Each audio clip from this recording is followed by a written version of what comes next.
Assalamualaikum warahmatullahi wabarakatuh. Alhamdulillahi wahdah, wassalatu wassalamu ala man la nabiyya ba'dah. Amma ba'd. Jamaah Masjid Al-Mu'awanah yang dimuliakan Allah, alhamdulillah pada malam hari ini kita masih diberikan oleh Allah Subhanahu wa taala berbagai macam nikmat yang berupa kesehatan dan juga kesempatan, sehingga kita masih bisa mengikuti kajian ketarjian dalam keadaan sehat walafiat. Salawat dan salam semoga tetap terlimpahkan kepada Nabiullah Muhammad sallallahu alaihi wasallam, keluarganya, sahabatnya, dan seluruh orang yang mengikuti sunnahnya sampai hari kiamat. Jamaah Masjid Al-Mu'awanah yang dimuliakan Allah, karena kita masih berada di bulan Syawal, yaitu bulan setelah Ramadan, dan kita masih berada di pertengahan Syawal, maka topik yang penting untuk kita coba kaji dan kita dalami berkaitan dengan tuntunan puasa Syawal, hukum dan permasalahannya. Tapi sebelumnya, ketika kita bicara tentang ibadah puasa itu sangat unik ketika dibanding dengan ibadah-ibadah yang lain. Sebagaimana yang sering kita dengar dan sering disampaikan oleh para ustadz, para kiai ketika kita berada di bulan Ramadan. Kalau kita lihat dalam hadis Abu Hurairah, Rasulullah SAW bersabda yang berkaitan dengan keutamaan ibadah puasa, kullu amal ibni adama yudha'aful hasanatu bi asyri amthaliha. Setiap amalan anak Adam itu dilipat gandakan sampai 10 kali lipat, ila sab'i mi'ati dhifin, bahkan sampai 700 kali lipat. Qala Allah Ta'ala illa shaum. Ketika ada hadis di situ dikatakan qala Allah Ta'ala, berarti hadisnya hadis apa ini? Hadis qudsi. Hadis qudsi itu firman Allah tapi tidak dicatat di dalam Al-Quran. Tapi sebenarnya ini firman Allah tapi tidak termasuk bagian dari Al-Quran. Kata Allah, illa shaum, kecuali puasa, fa innahu li, sesungguhnya puasa itu untukku, wa ana adzibih, dan saya sendiri yang akan membalasnya. Berarti setiap amal kita itu dilipat gandakan tadi, dari 10 kali lipat sampai 700 kali lipat. Tapi kalau bicara puasa, Allah sendiri yang akan apa? Membalasnya. Kenapa? Karena kata Allah, fa innahu li, sesungguhnya puasa itu ibadah yang eksklusif untukku. Kenapa kok demikian? Ada beberapa alasan.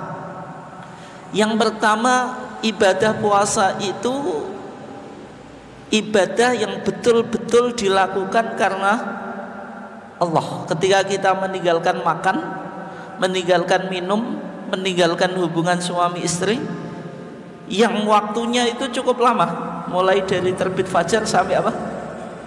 Terbenam matahari. Itu kalau tidak dilakukan karena Allah, itu tidak mungkin bisa, Pak. Itu nggak mungkin bisa. Beda dengan ibadah sholat. Ibadah sholat itu paling lama berapa menit, Pak? Kalau sholat kita bisa sholat 5 menit saja itu sudah luar biasa, Pak. Konsisten. Rata-rata kita itu pasti kurang 5 menit, ya kan? Nah, meskipun 5 menit cukup pendek ketika dibanding dengan puasa. Tapi kalau puasa itu 1 hari, kalau tidak betul-betul dilakukan karena Allah, itu tidak mungkin bisa. Sehingga ibadah puasa itu balasannya itu diberikan oleh Allah secara eksklusif. Yang kedua, puasa itu ibadah sabar, Pak, kesabaran. Yaitu kita sabar menahan syahwatul batni, syahwatnya perut, yaitu makan dan minum. Yang kedua, kita sabar menahan syahwatul farji, syahwatnya apa? Kemaluan. Dan dua syahwat ini sebenarnya sama-sama boleh, Pak. Makan minum hukumnya apa? Mubah. Kita punya istri dikumpuli, boleh atau enggak? Boleh. Tapi karena kita melakukan ibadah puasa, dan puasa itu ibadah yang sifatnya imsakiyah. Imsakiyah itu apa? Menahan diri, yang ditahan itu tidak haram, tapi apa? Mubah. Sehingga orang yang puasa itu pasti apa, Pak? Sabar. Sabar menahan sesuatu yang dibolehkan. Makan, minum, menggauli istri kan semuanya apa? Boleh. Karena puasa itu berkaitan dengan ibadah kesabaran.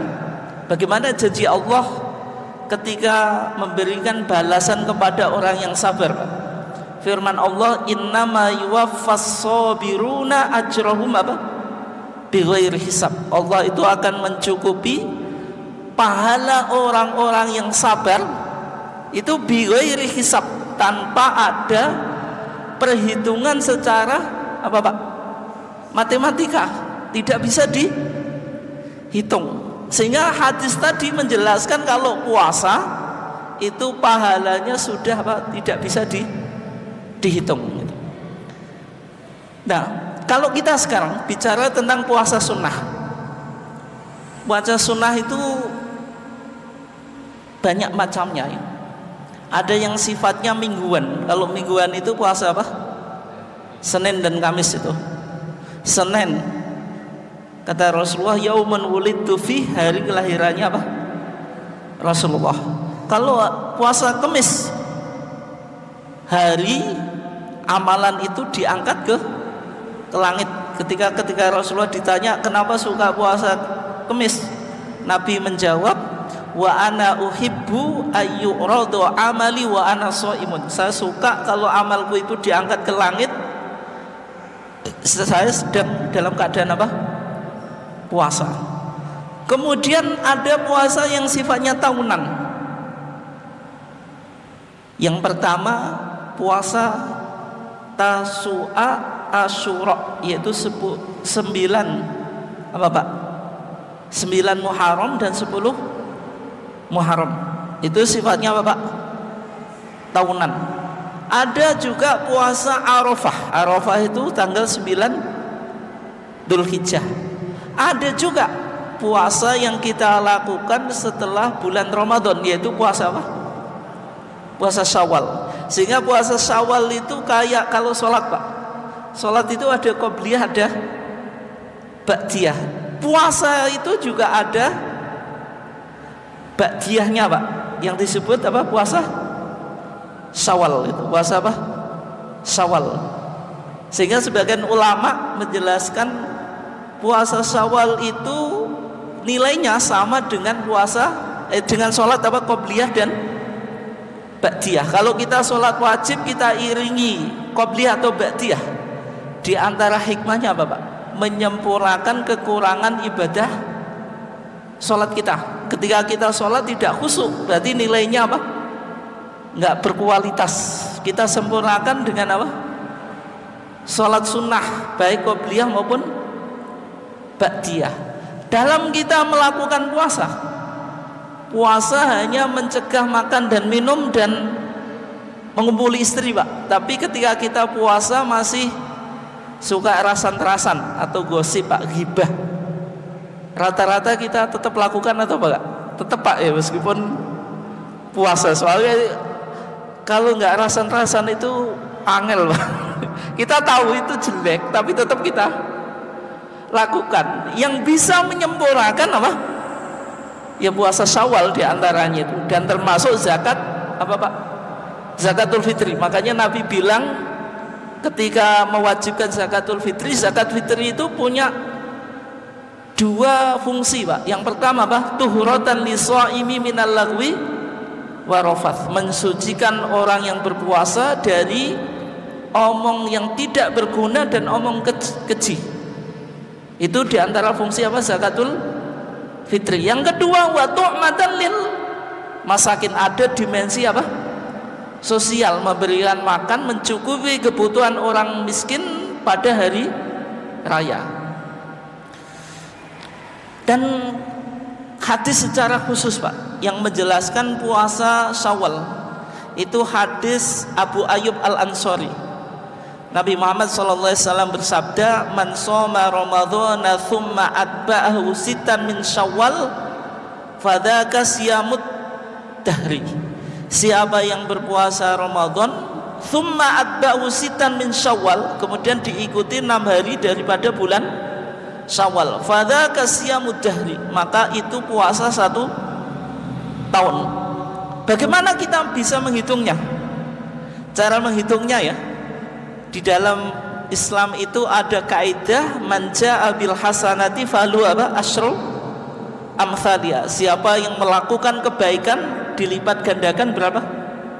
10 kali lipat. Pokoknya menghitung pahala itu kali 10, Pak, rumusnya. Sehingga kalau puasa Ramadan itu 30 hari, berarti 30 kali 10 sama dengan 300.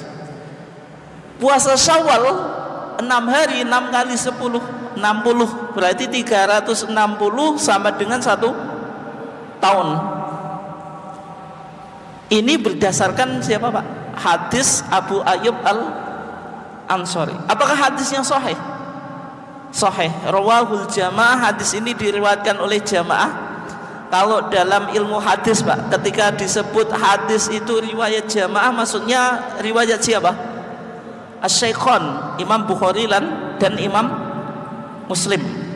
Yang kedua, ashabus sunan, para ulama yang memiliki kitab-kitab sunan, Pak. Berarti Imam Tirmidzi, Imam Nasai, Imam Abu Dawud dan Imam Ibnu Majah, plus Imam Ahmad yang mengarang kitab Musnad Imam Ahmad. Tapi di sini dikatakan rawahul jamaah illal Bukhariyah, diriwayatkan oleh jamaah kecuali Imam Bukhari, wan Nasaiyah dan Imam Nasai. Berarti di Sahih Bukhari tidak ada, di Sunan Nasai juga tidak ada. Tapi hadisnya sahih atau enggak? Sahih, karena rawahu Muslimun. Yang menarik, Pak, hadis yang bicara tentang keutamaan puasa Syawal itu riwayat Imam Muslim. Kalau ada hadis riwayat Imam Muslim atau Imam Bukhari, Al-Bukhari, kita hukumi hadisnya sahih atau tidak, Pak? Kita pastikan hadisnya sahih. Yang menarik, dalam pandangan Imam Malik, dalam pandangan siapa? Imam Malik, orang melakukan puasa Syawal itu hukumnya makruh, Pak. Makruh itu apa? Lebih baik dikerjakan atau lebih baik ditinggalkan? Ditinggalkan. Jadi menurut Imam Malik, orang puasa Syawal itu hukumnya apa? Makruh. Kita coba lihat di dalam kitabnya Imam Malik. Imam Malik itu menulis kitab, isinya itu hadis aqwalus sahabah, pendapat imam sahabat, dan juga komentar Imam Malik sendiri yang berkaitan dengan hukum, Pak. Kitabnya namanya apa? Al-Muwatta. Kitabnya namanya apa? Al-Muwatta. Dulu Imam Syafi'i itu ketika usia 10 tahun itu sudah hafal Al-Muwatta. Sebelum belajar ke Imam Malik, Imam Syafi'i itu sudah hafal. Dan kata Imam Syafi'i, as-sahhul kitab ba'dal Quran, kitab yang paling sahih setelah Quran itu apa? Muwatta. Karena ketika itu belum lahir Sahih Bukhari dan Sahih Muslim itu. Karena Imam Malik punya murid Imam Syafi'i, Imam Syafi'i punya murid siapa, Pak? Imam Ahmad. Imam Ahmad nanti punya murid Imam Bukhari dan Imam Muslim gitu. Sehingga kata Imam Syafi'i ketika itu, kitab yang paling sahih setelah Quran itu ya Muwatta. Di kitab Al-Muwatta itu dijelaskan bagaimana pendapat Imam Malik berkaitan dengan puasa Syawal. Qala Yahya, berkata Imam Yahya. Imam Yahya itu muridnya Imam Malik, Pak, yang meriwayatkan kitab Al-Muwatta. Namanya Yahya ibn Yahya Al-Laitsi, ulama dari Andalusia. Andalusia itu mana?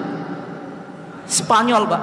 Islam itu dulu sampai ke Spanyol, tapi sekarang kembali menjadi kafir lagi, Pak, karena direbut oleh tentara salib. Tapi Islam di Spanyol itu eksis selama 8 abad, Pak. Kurang lebih 8 abad. 8 abad itu 800 tahun. Dan kota-kota di Spanyol sampai sekarang namanya Islam. Granada itu Gharnatoh itu. Granada itu apa? Gharnatoh. Kalau bahasa apa? Arabnya. Yang meriwayatkan kitab Al-Muwatta itu Imam Yahya, orang Spanyol. Orang apa? Spanyol. Karena Islam di barat itu rata-rata mazhabnya apa? Maliki. Pokoknya orang Maghrib, orang Aljazair. Aljazair itu Algeria, Pak. Orang Libya, orang mana, Pak? Sudan, Nigeria dan seterusnya, itu mazhabnya apa? Maliki. Mazhabnya Maliki, Pak. Termasuk Imam Yahya ini. Imam Yahya itu yang meriwayatkan kitabnya Imam Malik Al-Muwatta, itu justru orang Spanyol, saudara. Dia bilang, wa sami'tu Malikan yaqulu fi siyami sittati ayyamin ba'dal fitri min Ramadan. Saya mendengar Imam Malik berpendapat dalam puasa 6 hari setelah Idul Fitri daripada bulan Ramadan. Innahu lam yara ahadan min ahlil ilmi wal fiqhi yasumuha.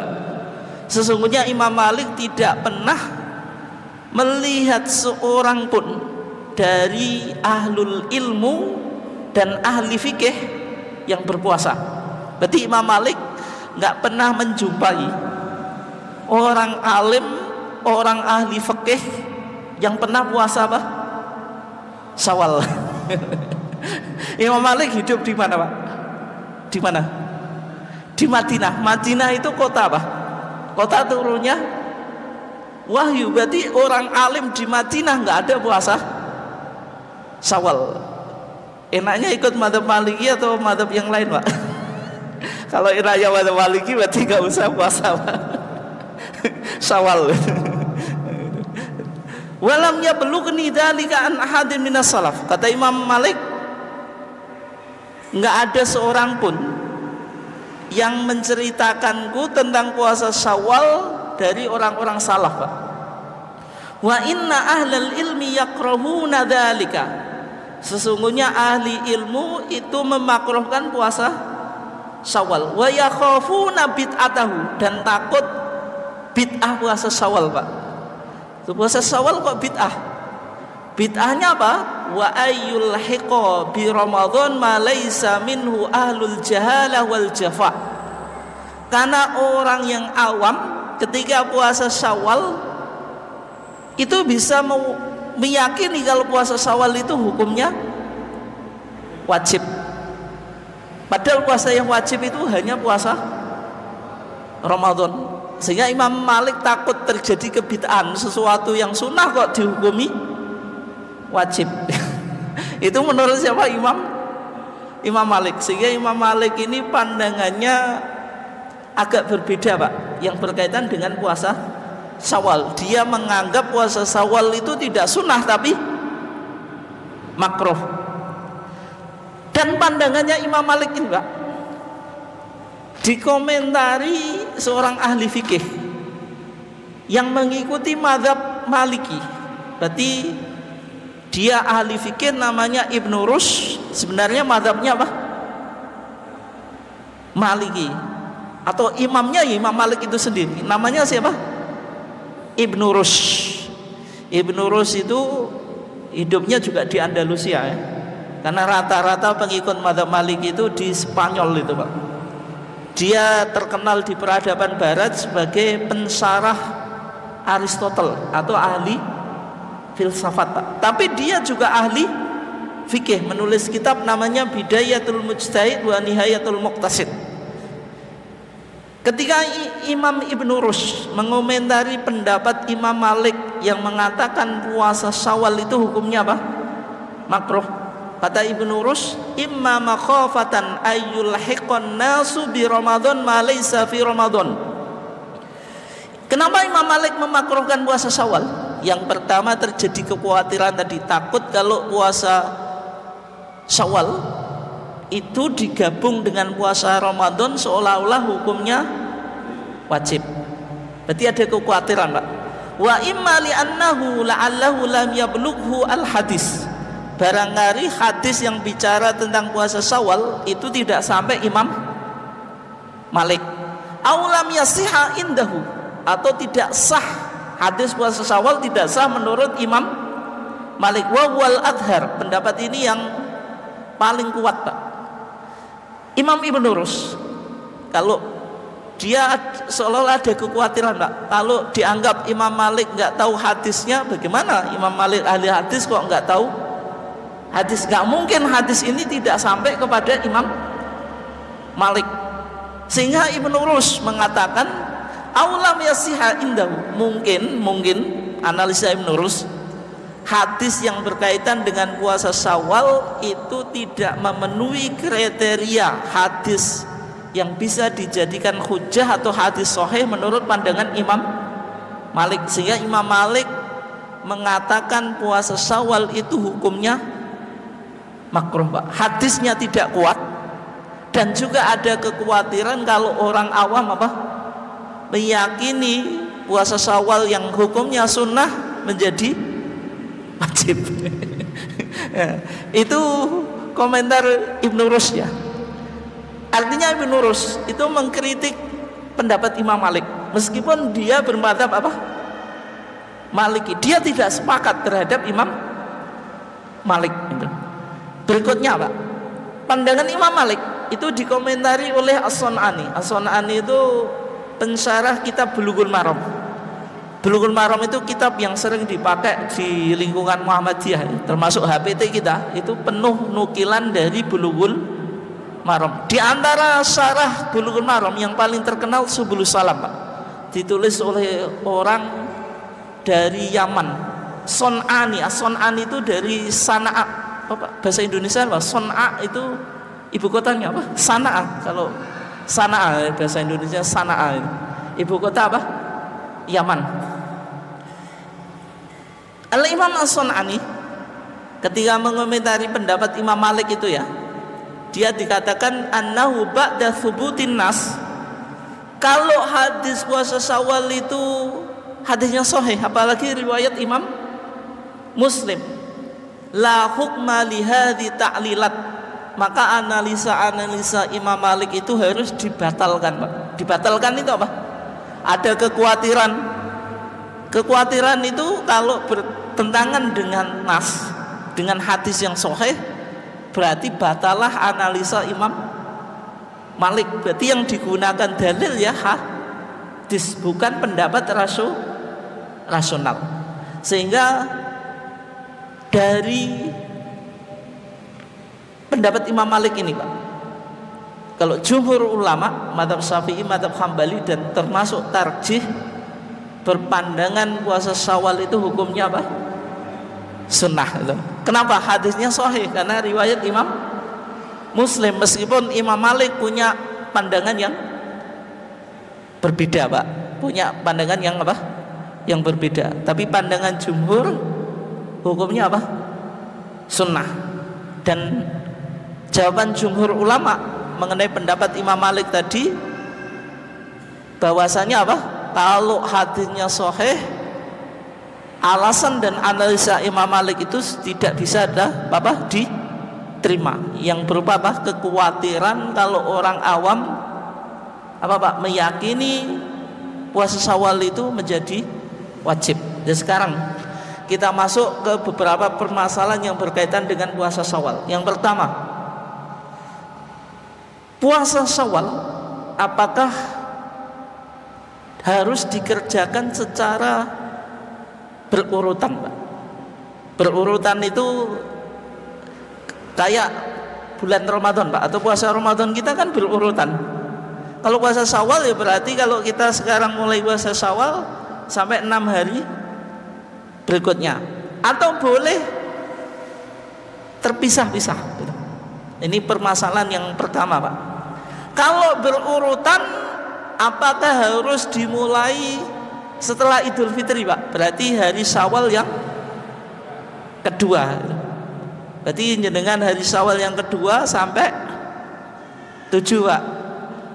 Tapi kira-kira mudah atau susah, Pak? Susah, Cik Rioyo, Pak, Cik Rioyo. Cik Rioyo, Pak. Itu. Yang ketiga. Ini yang sering ditanyakan ibu-ibu. Ibu-ibu itu kalau masih usia produktif, itu kan haid, kan? Masih haid ketika bulan Ramadan. Karena haid itu kan datang tiap bulan. Haidnya wanita ada yang 7 hari, 6 hari, tergantung kebiasaannya, ya. Rata-rata kan punya hutang puasa gitu.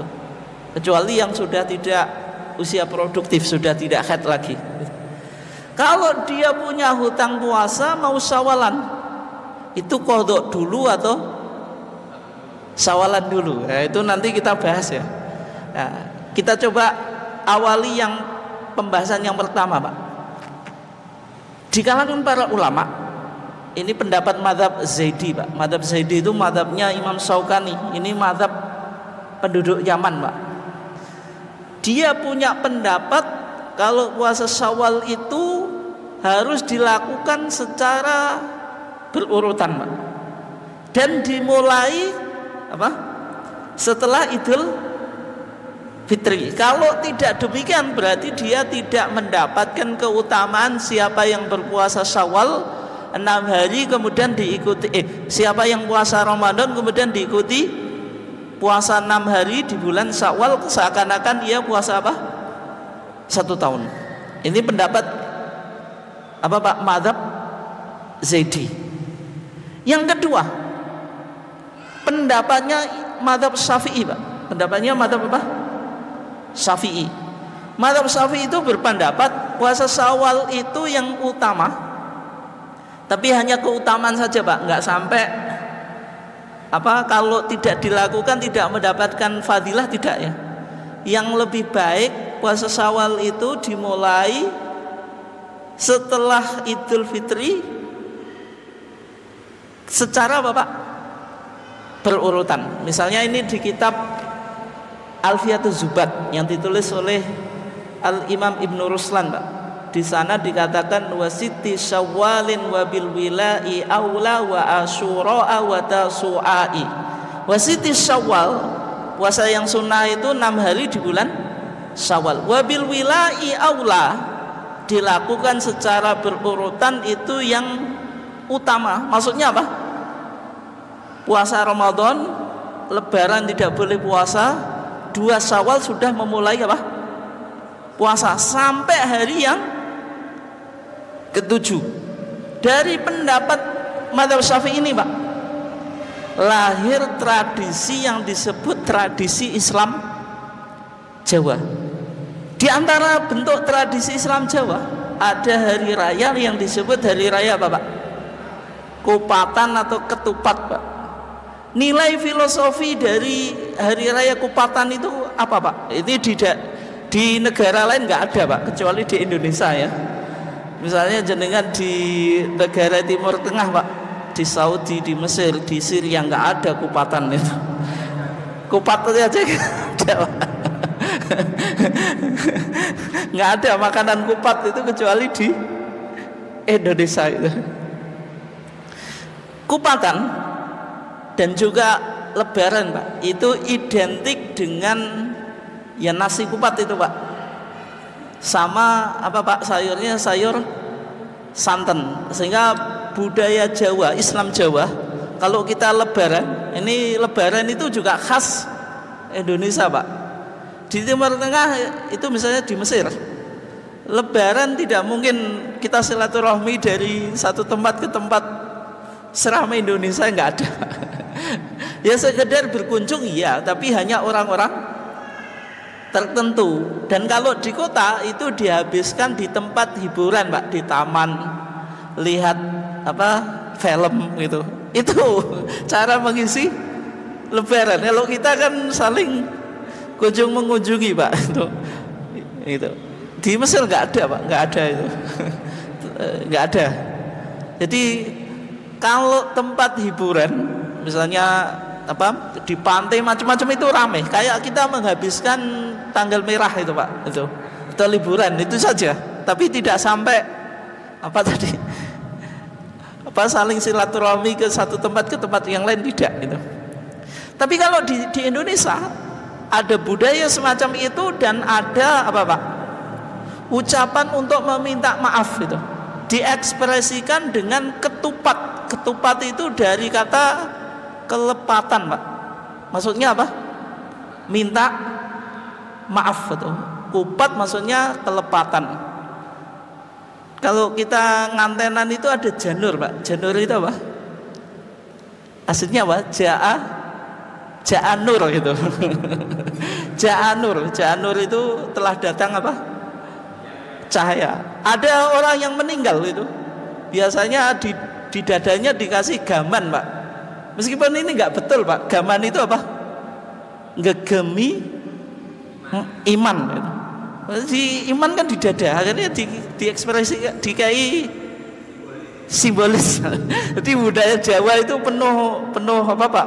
Makna simbolis gitu, Pak. Sebagian Pak, ingin mengislamkan budaya, tapi sebagian tentu tidak ada dasarnya, Pak. Kalau Lebaran boleh-boleh saja itu, kupatan boleh-boleh saja. Selama itu tidak diyakini kalau kita nggak kupatan berarti puasa kita nggak sempurna, itu salah. Tapi kalau kita bikin Pak, kupat, apa yang salah? Tidak ada yang salah, itu nggak apa-apa gitu.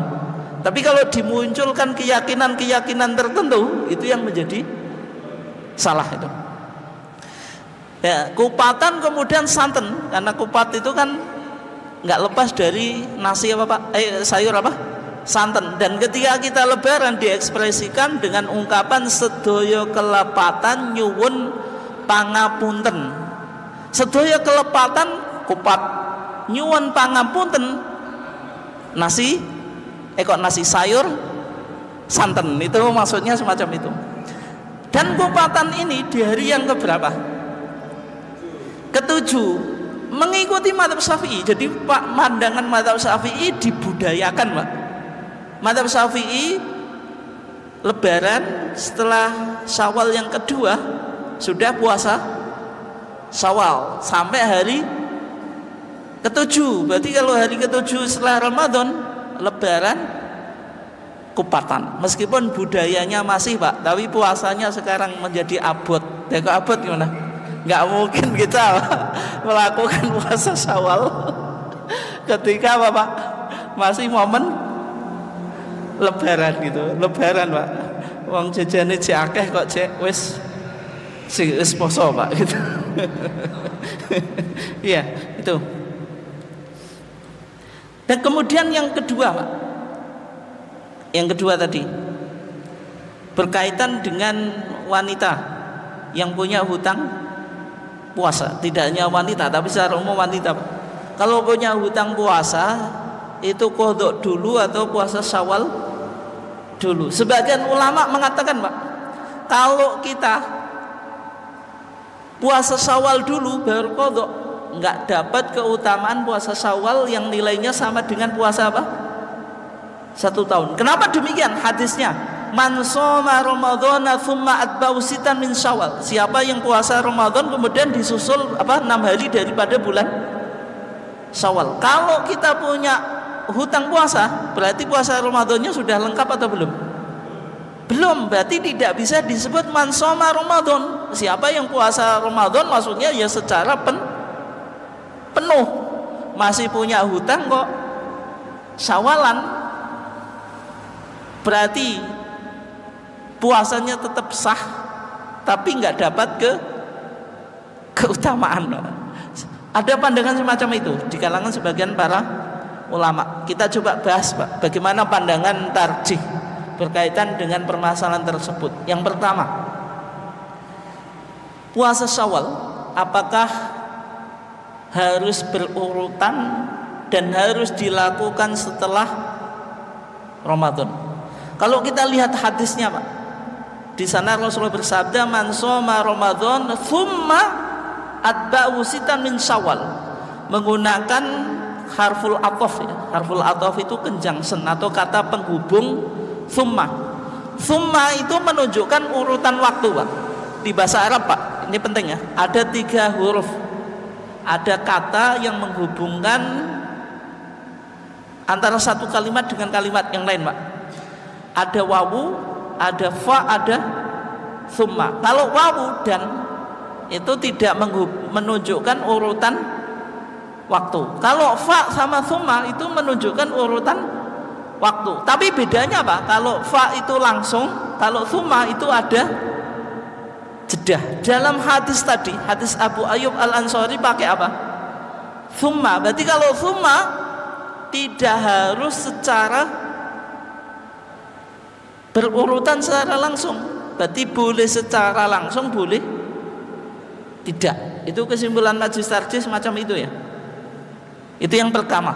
Karena hadisnya pakai tsumma, yang penting puasa Syawal itu dilakukan di bulan Syawal, tidak harus berurutan. Yang kedua, Pak, man shoma Ramadhana tsumma atba'u sitan min Syawal, itu hadisnya mutlak. Mutlak itu masih global, Pak. Tidak ada hadis yang memberikan takyid. Takyid itu memberikan batasan, Pak. Kalau dia dilakukan harus setelah Ramadan dan harus berurutan. Karena hadisnya mutlak, maka diamalkan secara mutlak. Maksudnya diamalkan secara mutlak itu yang penting masih berada di bulan Syawal. Itu alasan kedua, Pak. Yang ketiga, Pak, dalam prinsip menentukan hukum di majelis tarjih ya, hukum itu tetap mempertimbangkan prinsip at-taisir, Pak. Taisir itu apa? Kemudahan. Dalam melaksanakan ibadah di Muhammadiyah itu dipilih yang mudah. Yang mudah bukan menuruti hawa nafsu. Kalau kita cari yang mudah itu jelas bukan berdasarkan ilmu ya, kalau kita mengikuti nafsu.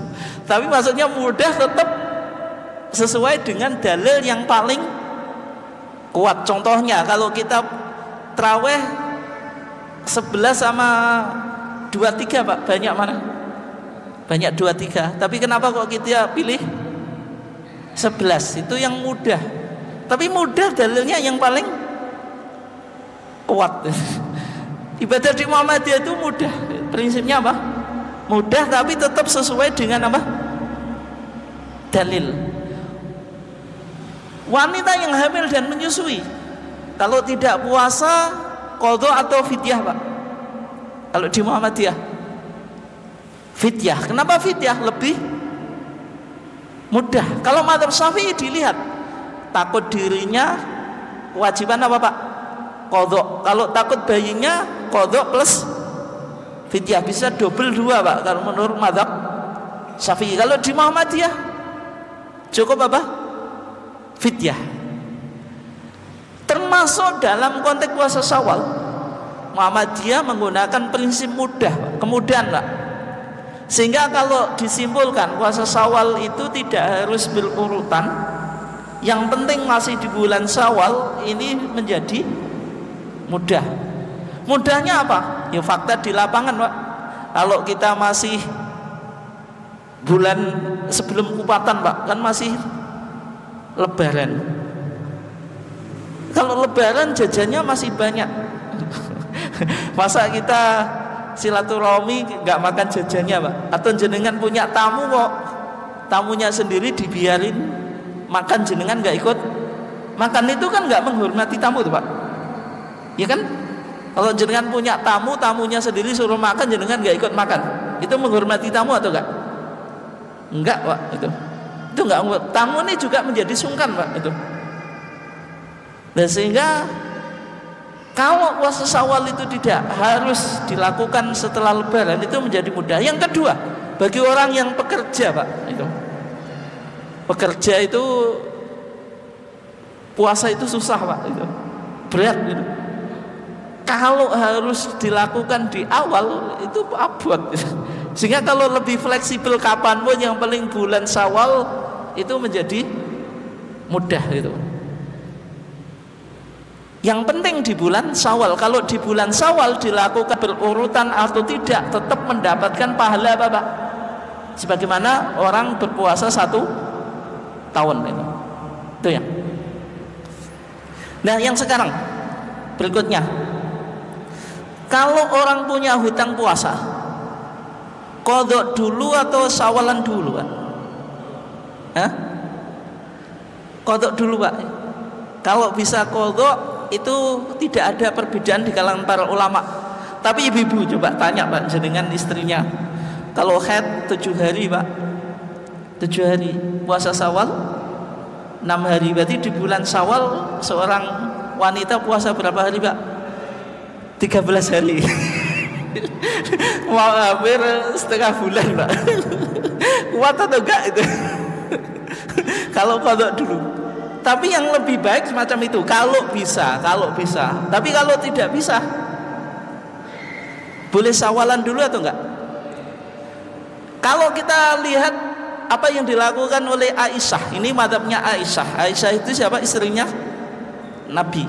Kata Aisyah, kana yakunu alayya shaum, saya punya hutang puasa. Puasa apa? Min Ramadan, puasa Ramadan. Fama astati wa an aqdiya illa fi Sya'ban. Saya enggak bisa mengqadhanya kecuali di bulan Sya'ban. Aisyah qadhanya saja di bulan Sya'ban. Bulan Sya'ban itu bulan apa? Bulan Ruwah. Kok bulan? Ya, Sya'ban Ruwah ya, Pak? Ya, Ruwah. Puasa Sya'ban itu Ruwah ya. 1 bulan sebelum Ramadan. Itu siapa? Aisyah. Bisa kita simpulkan atau enggak kalau Aisyah enggak pernah puasa sunnah? Berani kita menyimpulkan, Pak? Aisyah berarti wong qadhae wae wulan Ruwah, Pak, wulan Sya'ban.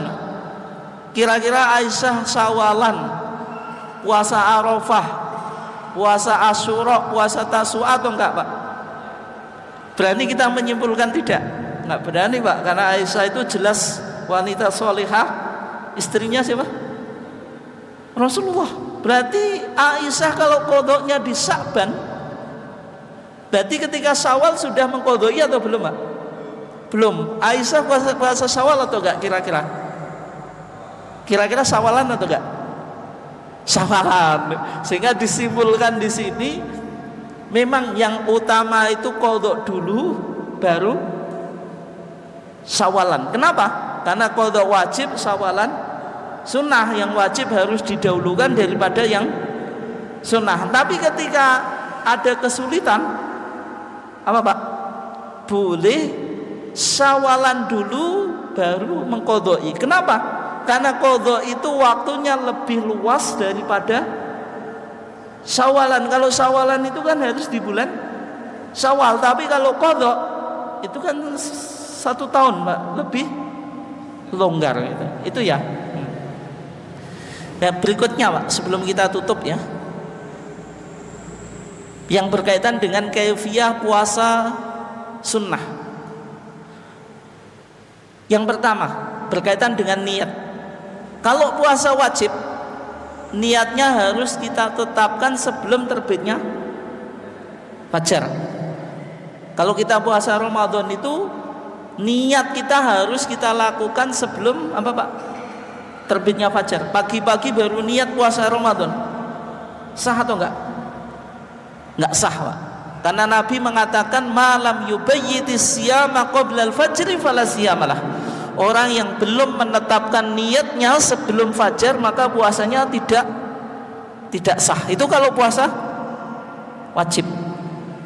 Kalau puasa sunnah, niatnya boleh atau enggak kita tetapkan setelah terbitnya fajar?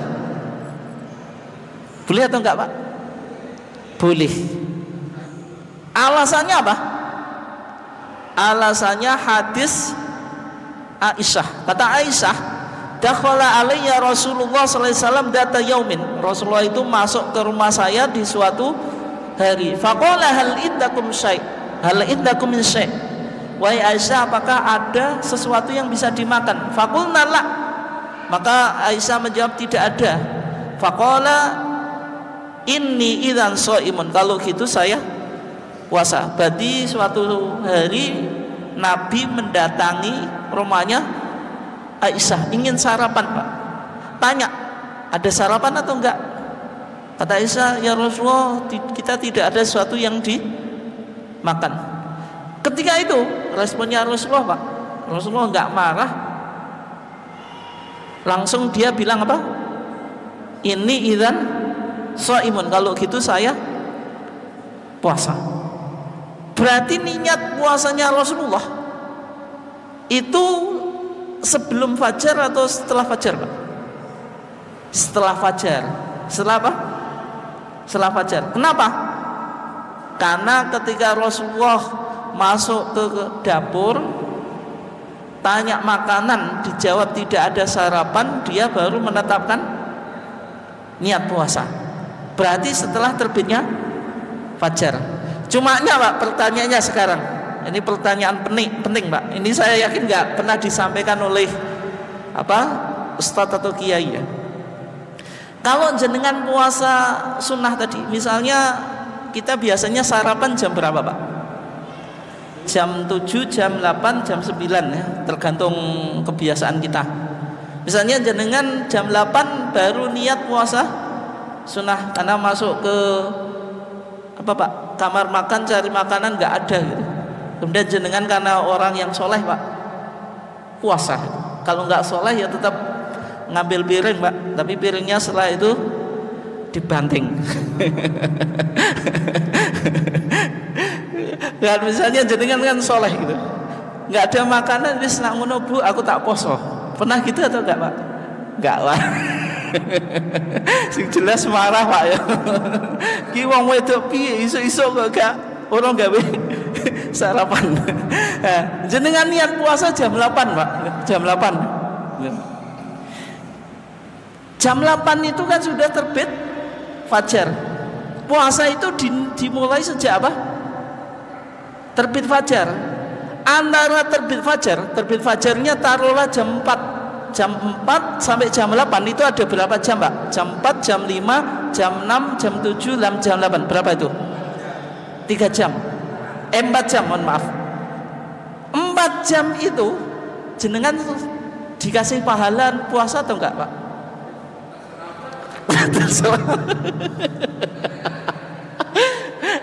Karena Gusti Allah, Pak. Nah, kalau Gusti Allah ganjar ya berarti oleh ini gak diganjar ya wis, Pak. Nabi fikih kan harus bisa memberikan jawaban, Pak. Kira-kira 4 jam ini loh, jenengan diberi pahala puasa atau tidak? Jenengan pilih diberi atau tidak? Hah? Diberi. Kalau jenengan jawab diberi, Nabi bersabda innamal a'malu binniyat. Sesungguhnya amal itu ditentukan oleh niatnya. Dari jam 4 sampai jam 8 sudah punya niat? Belum punya niat kok dikasih ganjaran, kok penak tenan lah. Berarti dapat pahala atau tidak? Dapat pahala atau enggak? Dapat pahala atau enggak, Pak? Kalau menurut innamal a'malu binniyat ya berarti tidak dapat pahala. Lah sekarang kalau jenengan sholat jamaah, kan kita sering masbuk, Pak, termasuk saya juga. Sering masbuk kan ya. Nah, kalau masbuk kriteria orang mendapatkan 1 rakaat itu apa, Pak? Qabla ayyukima al-imamu sulbahu, sebelum imam mengangkat punggungnya. Misalnya jenengan baru datang ketika imam baca surat, Pak, atau imam mau rukuk, tidak sejak awal imam baca takbiratul ihram, itu dihitung 1 rakaat atau enggak? Pahalanya disebut makmum muwafiq atau masbuk, Pak? Makmum muwafiq itu tidak terlambat, kalau masbuk yang terlambat. Orang yang semacam ini dia harus menyempurnakan sholatnya setelah imam salam atau enggak? Tidak, tapi dia mengawalinya bersama imam saat takbiratul ihram atau tidak? Tidak, ya atau tidak? Tidak, tidak kan? Dia kan terlambat toh. Imam baca surat baru datang, imam mau rukuk baru datang, tapi dia dianggap sama dengan sholatnya imam, padahal memulai ibadahnya tidak berbarengan dengan imam. Lah sekarang jenengan menggunakan logika mana? Innamal a'malu binniyat atau kayak hukum makmum masbuk, Pak?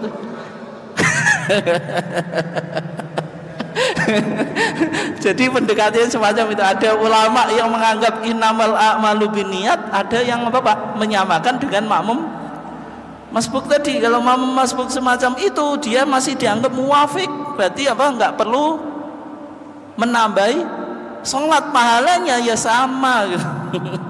Nah puasa itu sekarang, puasa itu ibadah yang dia apa, Pak, bisa dipisah-pisahkan atau tidak? Tidak. Puasa itu dalam Al-Quran minal fajri thumma atimus siyama apa?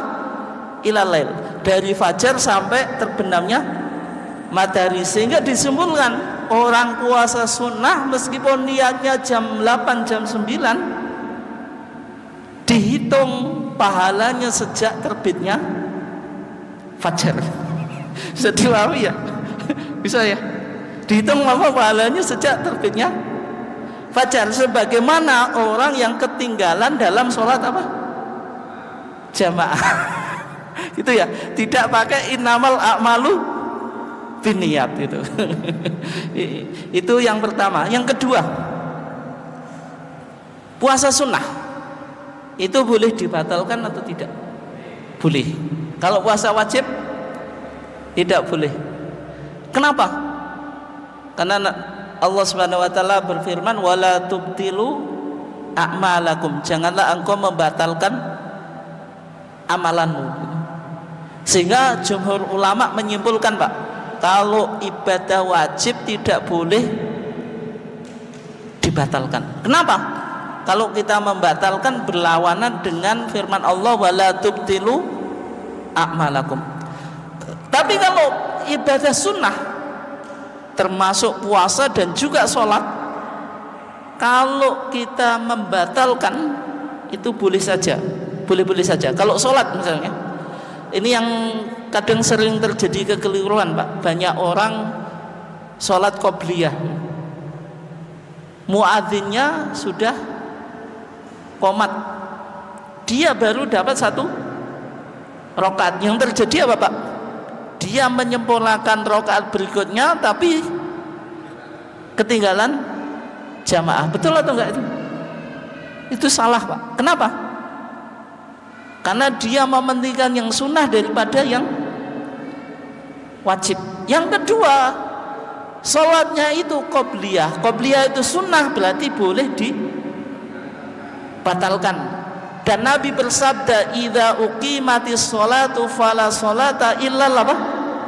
Maktubah. Kalau sudah dikomatkan tidak ada sholat apapun kecuali sholat wajib. Berarti kalau dia tetap melaksanakan sholat sunnah, Pak, berarti berlawanan dengan hadis Nabi ini. Kalau sudah kita mendengarkan qomat ya tidak ada sholat kecuali sholat yang wajib. Yang dilakukan apa? Membatalkan apa, Pak? Sholatnya. Boleh atau tidak? Boleh. Kenapa? Karena ini sholat sunnah, bukan sholat wajib. Puasa juga semacam itu. Puasa juga semacam itu. Kalau puasa sunnah itu boleh kita batalkan kapanpun kita suka, ya. Dan Nabi bersabda as-shaimu al-mutatawwi'u amiru nafsihi. Orang yang puasa sunnah itu amir itu pemimpin dirinya. Insya Allah kalau dia menghendaki boleh tetap puasa. Wa insya aftara, kalau dia menghendaki boleh berbuka. Itu ya. Dan yang paling penting Pak, apalagi kita misalnya menghadiri undangan atau punya tamu, kita sebagai tamu atau kita punya tamu Pak. Kalau kita menghadiri undangan gitu, kalau tidak makan dianggap tidak sopan. Kalau makan berarti menghormati. Jenengan apa Pak, puasa sunnah boleh membatalkan atau enggak? Bisa dihukumi atau enggak kalau jenengan membatalkan? Wong kok menting no mangan timbang poso. Bisa dihukumi semacam itu atau enggak? Enggak juga, karena Nabi itu juga pernah membatalkan apa Pak, puasa sunnah. Ketika Nabi masuk ke rumahnya Aisyah, ternyata Aisyah itu dihadiahi roti khas Pak. Sama Aisyah disembunyikan, Nabi datang sama Aisyah diberikan. Nabi makan, setelah Nabi makan bilang apa? Laqad asbahtu shaiman. Sebenarnya tadi saya sudah niat puasa. Jenengan berani Pak menyimpulkan, oh ternyata Nabi mementingkan makanan daripada puasa sunnah. Berani Pak? Enggak berani. Dosa Pak, tak nyimpul. Kenapa? Karena tadi puasa sunnah itu fleksibel gitu, fleksibel. Sehingga kalau kita menghadiri undangan, kita membatalkan puasa sunnah boleh. Tapi tergantung undangannya Pak. Undangannya dilihat dulu. Kalau dulu ulama itu yang walimah itu hanya walimatu al-urs Pak, pernikahan. Namanya sekarang walimah mau macam-macam Pak gitu. Itu ya. Dilihat seberapa apa pentingnya walimah tersebut, dan juga apa kita dianggap kalau tidak membatalkan menghormati atau tidak. Tapi kalau undangan tetangga yang setiap hari ketemu Pak itu, misalnya bacaan tiap hari, jenengan nak diundang kudu batalno poso yo angel Pak. Dilihat apa seberapa penting undangan tersebut. Kalau misalnya tadi tidak membatalkan, kita dianggap tidak sopan, nah itu kita apa, untuk menghormati undangan boleh apa, membatalkan. Tapi kalau yang mengundang tetangga Pak, sering ketemu, kalau diomongi saya lagi puasa, nggak tersinggung kira-kira gitu, berarti ya tetap boleh puasa. Tapi kalau dia misalnya memaksa makan gitu, apalagi misalnya kita Bapak punya tamu yang jauh itu, ya termasuk itu Pak, jenengan sawalan di hari yang kedua, keluarga besar dari luar Jawa datang ke situ Pak, terus jenengan puasa sendiri, itu tamunya wis biarin makan ya, itu juga nggak baik Pak. Meskipun jenengan berargumen saya ibadah kok, tapi masalahnya kalau jenengan apa, tetap puasa, yang keluarga kita di luar Jawa yang jarang, 1 tahun saja hanya sekali, akhirnya nggak enak, tersinggung. Sehingga yang semacam itu apa Pak, diutamakan menghormati tamu, karena puasa Syawal itu waktunya lebih panjang itu ya. Yang berikutnya, kalau dalam fikih klasik Pak, fikih kuno ya, kalau wanita ingin puasa wajib apa? Wajib izin pada suami. Misalnya seorang istri puasa sunnah tanpa izin suami Pak, hukumnya apa Pak? Dosa atau enggak Pak? Kenapa dosa Pak? Ya menghalangi hak biologisnya jenengan. Nah jenengan kepingin istri ini poso, terhalang atau enggak Pak? Terhalang. Melayani suami hukumnya apa Pak? Wajib. Melakukan puasa hukumnya apa tadi? Sehingga Nabi bersabda ya, la yakhillu lil mar'ati an tasuma wa zawjuha syahidun illa bi'ni. Enggak halal bagi seorang wanita puasa sunnah tanpa izin suaminya. Kalau di fikih klasik semacam itu. Tapi kalau jenengan mau puasa sunnah Pak, perlu izin istri atau enggak Pak? Perlu izin istri atau enggak? Atau hanya istri saja yang harus wajib izin pada jenengan? Kalau jenengan sebagai laki-laki bebas Pak. Kalau di kitab fikih klasik Pak, di Fathul Mu'in macam-macam lah, fikih madzhab Syafi'i itu hanya yang diwajibkan izin itu istri. Kalau suami bebas. Tapi kalau di Muhammadiyah Pak, ini pembaruan fikih di Muhammadiyah. Kalau di Muhammadiyah suami juga tetap memberitahu pada istri, dilakukan musyawarah. Musyawarah itu ya nggak harus formal Pak ya, maksudnya interaksi, ngasih informasi lah, maksudnya kalau istrinya biasa saja nggak ada masalah gitu, ya berarti boleh gitu. Kenapa Pak? Oh ya itu ya dimasak no. Karena puasa nggak masak. Kenapa demikian? Karena Muhammadiyah melihat tidak hanya satu dalil Pak. Kalau fikih klasik kan hanya melihat satu dalil. Ternyata di hadis Amr ibn al-As, Amr ibn As itu seorang laki-laki yang kebacut soleh Pak. Kebacut soleh apa? Ibadah terus sampai keluarganya nggak diurusi Pak. Puasa terus. Kalau jenengan puasa terus yang jadi korban ya Pak, istri anak, akhirnya nggak kerja kan, malas kan. Alasannya apa? Puasa atau ibadah. Sehingga zaman Nabi ditegur, wa inna li zaujika alaika haqqan, wahai Amr ibn As, kamu punya tanggung jawab terhadap keluarga. Kalau ibadah terus, tiap hari punya istri Pak, yang tiap hari tahajud terus. Suka atau enggak jenengan Pak? Soleh itu, solehah jelas itu. Suka atau enggak Pak? Tiap malam tahajud Pak. Suka atau enggak Pak? Punya istri kayak gitu tiap malam. Suka atau enggak Pak? Tahajud tiap malam, suka atau enggak? Kalau Pak tahajudnya tiap malam, kapan jenengan diurusi kan gitu.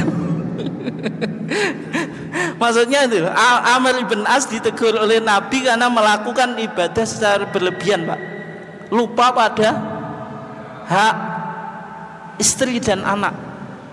Berarti yang di sini yang ditegur siapa? Orang laki-laki, yaitu Amr ibn As. Di ceritanya Sofwan ibn al-Mu'attil Pak, Sofwan ibn Mu'attil itu seorang pemuda yang baru nikah Pak. Baru apa? Nikah, punya istri yang kebacut solehah ya Pak. Kalau siang puasa terus, padahal nganten anyar Pak, nganten anyar awane apa Pak? Poso terus. Sama Sofwan ibn Mu'attil Pak, kalau istrinya puasa langsung dipukul Pak, digebloki. Kenapa? Menghalangi hak suami. Istrinya nggak terima Pak, dilaporkan pada Nabi gitu. Dilaporkan kepada Nabi. Nabi langsung mengklarifikasi ke Sofwan ibn Mu'attil, yang dikatakan istrimu betul. Betul ya Rasulullah. Tapi dia mengatakan, ya Rasulullah, ana rajulun sabun, ya Rasulullah, saya itu masih muda, masih nganten anyar, fala asbil, saya nggak sabar masa istri saya tiap hari puasa. Dipukul sama siapa? Sofwan ibn Mu'attil. Setelah itu Rasulullah bersabda, la tasummu imra'atun illa biidni zaujiha. Kalau seorang istri mau puasa harus izin pada suami. Dari dua hadis ini dipahami oleh majelis tarjih Pak, tidak hanya wanita yang minta izin pada suami, tapi juga suami minta izin pada istri. Sehingga apa? Kebutuhan biologis pasutri ini apa Pak? Betul-betul dijaga dan tidak dikalahkan dengan ibadah yang sunnah. Sehingga dilakukan dengan apa?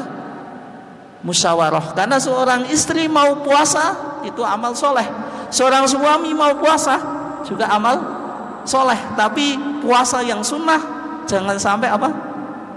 Mengalahkan kewajiban, yaitu kewajiban biologis. Maka disimpulkan kalau pasutri mau puasa itu hendaklah apa Pak? Bermusyawarah ketika keduanya berada di rumah. Tapi kalau istri atau jenengan lagi di luar kota, istri jenengan nggak harus WA atau SMS jenengan Pak. Misalnya kan di rumah jenengan di luar kota kok. Dia mau puasa ya puasa saja, tidak perlu untuk apa? Telepon atau WA jenengan bilang kalau dia mau puasa. Mungkin demikian kajian kita, silahkan kalau ada yang ditanyakan. Kalau enggak kita akhiri ya. Kita akhiri ya. Kita akhiri, mudah-mudahan apa yang kita kaji membawa manfaat. Kita akhiri, wassallallahu ala nabiyina Muhammad wa ala alihi wasallam. Assalamualaikum warahmatullahi wabarakatuh.